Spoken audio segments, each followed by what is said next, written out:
First ever factory outlet మన Mukunda jewellers వారు తెలుగు నూతన సంవత్సరం ఉగాది పండుగ సందర్భంగా నక్షి మేళా జరుగుతుంది. అన్ని నక్షి జ్యువెలరీ మీద VA ఫ్లాట్ 9.99% మాత్రమే. త్వరపడండి. క్యూర్ పరిధిలో ఆస్తి పన్ను వసూళ్లలో GHMC లక్ష్యానికి చేరువవుతోంది. ఈ ఆర్థిక సంవత్సరానికి 2,500 కోట్ల ఆస్తి పన్ను వసూళ్లు లక్ష్యంగా పెట్టుకున్న బల్దియా ఇప్పటికీ 2,300 కోట్ల రూపాయలు వసూలైనట్లు తెలిపింది. ప్రభుత్వం ఇచ్చిన OTS అవకాశాన్ని సద్వినియోగం చేసుకుని వినియోగదారులంతా తమ ఆస్తి పన్నును ఈ నెల 31 లోపు చెల్లించాలని అధికారులు సూచిస్తున్నారు. హైదరాబాద్ మహానగరంలో ఆస్తి పన్ను వసూళ్లపై GHMC ఈసారి మరింత కఠినంగానే వ్యవహరిస్తోంది. ఇప్పటి వరకు 25 ఆస్తుల్ని జప్తు చేసిన అధికారులు పన్ను చెల్లించేంత వరకు వాటిని విడుదల చేసేది లేదని ఖరాఖండిగా చెప్తున్నారు. 2025-26 ఆర్థిక సంవత్సరానికి 2,500 కోట్ల రూపాయల ఆస్తి పన్ను వసూళ్లు లక్ష్యంగా రంగంలోకి దిగిన బల్దియా అధికారులు వినియోగదారులకు అవగాహన కల్పిస్తూ ఆస్తి పన్ను సకాలంలో చెల్లించాలని కోరుతున్నారు.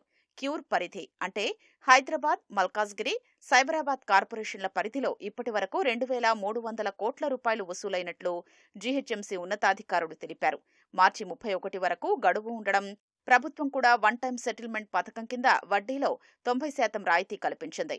మరో 4 రోజులు గడువు ఉండడంతో అనుకున్న లక్ష్యాన్ని చేరుకుంటామని GHMC ఉన్నతాధికారులు విశ్వాసం వ్యక్తం చేస్తున్నారు. GHMC పరిధిలో 11,45,321 నిర్మాణాలు ఉండగా వాటి పరిధిలో ఇప్పటి వరకు 863 కోట్ల ఆస్తి పన్ను వసూలైంది.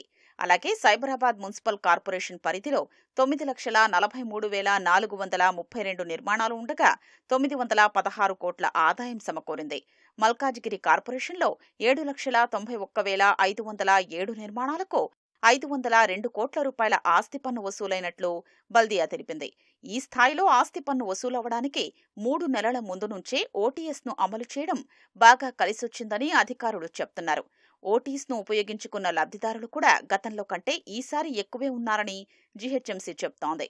ప్రభుత్వం ఆదేశించిన 99 రోజుల ప్రణాళిక, ప్రతి ఆదివారం నిర్వహించిన ఆస్తి పన్ను పరిష్కార కార్యక్రమం, సర్కిల్, వార్డుల వారీగా జోనల్ కమిషనర్లు, బిల్ కలెక్టర్లతో ముమ్మరంగా ప్రచారం చేయటం వల్ల కొన్ని ప్రాంతాల్లో ఆస్తి పన్ను వసూళ్లు 5-10% పెరిగినట్లు GHMC అదనపు కమిషనర్ ప్రియాంక అలా తెలిపారు. So we request, and for past 3 months we have been requesting everybody. So we ఇప్పుడు కూడా ఇంకా టైం ఉంది కాబట్టి అందరు కూడా ట్యాక్స్ పే చేసుకోమని మేము కోరుతున్నాం. సో లాస్ట్ ఇయర్ 2,000 ఉండింది, ఈసారి we are expecting 2,500. So already 2,300 cross చేశాము all across the cure region. So కొన్ని హై పొటెన్షియల్ ఉన్న ఏరియాస్ వేరే జోన్స్కి వెళ్ళడం వల్ల కొంచెం ఎఫెక్ట్ అనేది ఉంటుంది. బట్ ఓవరాల్ కలెక్షన్ అనేది we will surely improve about 5-10% from the last year. ఈసారి ఇంకా మేము అంటే ఎక్కువ పీపుల్ దగ్గరికి, ఎస్పెషలీ 99 ప్రోగ్రామ్ వల్ల we could reach out to more people. So వాళ్ళకి అండ్ OTS ఇంకా 2 months ముందు రావడం వల్ల ఇంకా అడ్వాంటేజ్ అనేది ఉంది. మార్చి 1 నుంచే సుమారు 16,000 మంది మొండి బకాయిదారులకు నోటీసులు జారీ చేసి హెచ్చరించామని అదనపు కమిషనర్ ప్రియాంక అలా తెలిపారు. అందులో కొందరు పన్ను చెల్లించగా మరికొందరు నిర్లక్ష్యంగా వ్యవహరిస్తుండటంతో వారి ఆస్తుల్ని జప్తు చేసేందుకు వెనుకాడడం లేదని పేర్కొన్నారు. ఆస్తి పన్ను చెల్లించాకే జప్తు చేసిన ఆస్తుల్ని విడుదల చేస్తామని ప్రియాంక స్పష్టం చేశారు. మొండి బకాయిదారులపై ఏడాది మొత్తం నిఘా ఉంటుందని, ఏప్రిల్ 1 నుంచి అమలయ్యే ఎర్లీ బర్డ్ ద్వారా కూడా ముందస్తుగా ఆస్తి పన్ను చెల్లించొచ్చని ఆమె సూచించారు. ఎవ్రీ ఇయర్ ఇంక్రిమెంటల్గా 5-7% ఇంక్రీజ్ చేస్తున్నాం. ఈ ఇయర్ కూడా so the same kind of increase అనేది ఉంటుంది. మళ్ళీ ఎర్లీ బర్డ్ అనేది స్టార్ట్ అవుతుంది. ఒకసారి April 1 వచ్చింది అంటే మళ్ళీ 2% ఇంట్రెస్ట్ అనేది స్టార్ట్ అవుతుంది. సో ఇది చాలా మంచి ఆపర్చునిటీ. ఫ్రమ్ ద లాస్ట్ 4-5 yearsలో ఐ థింక్ 3 months ఇచ్చింది ఫస్ట్ టైం ఇది. సో ఎవ్రీ టైం 1-2 months ఇస్తారు, బట్ దిస్ టైం 3 months ఇచ్చారు. సో అండ్ సివియర్ యాక్షన్ కూడా ఉంటుంది ఈసారి. సో సీజ్ చేశారు, మళ్ళీ April 1 నుంచి ఓపెన్ చేస్తారని ఉండదు. సో ఎవరైతే మొండి బకాయిలు ఉన్నాయో కంపల్సరీ వాళ్ళు కట్టాల్సిందిగా మేము కోరుకుంటాం. ఆస్తి పన్ను వసూళ్లపై GHMC విభజన ప్రభావం పెద్దగా లేదని అదనపు కమిషనర్ ప్రియాంక అభిప్రాయపడ్డారు. ఏరియాల వారీగా తమ అధికారులు లక్ష్యాన్ని చేరుకుంటున్నారన్నారు.